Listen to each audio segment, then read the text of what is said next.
The atoms, molecules or ions that have absorbed radiations are said to be excited.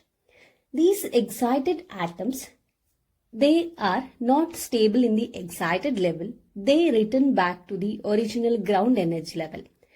During their return from the excited state, they emit certain radiations.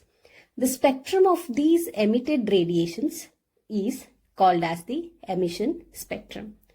So, emission spectrum is the spectrum of radiation that is emitted by an atom that has absorbed energy. How emission spectrum of a sample can be produced? When an atom is heated, that atom will go to excited state, and the excited state is not a stable state for an atom. In order to achieve stability, that atom emits some radiation. So these emitted radiations are made to pass through a prism, and it is recorded using a photographic film or a detector. The spectrum obtained will have colored lines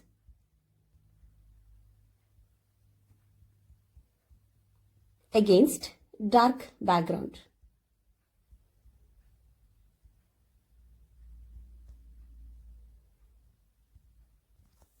The emitted lines will be colored, whereas the background will be dark for the emission spectrum of atom.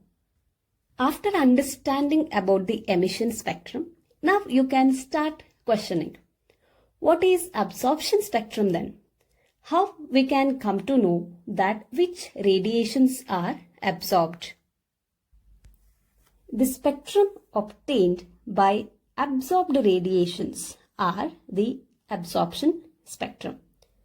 So how absorption spectrum can be produced is a question now.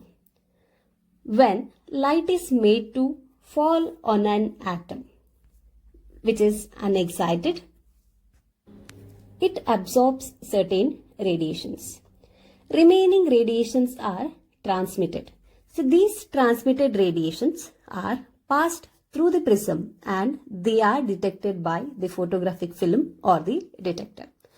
In the absorption spectrum, you have dark lines and colored background.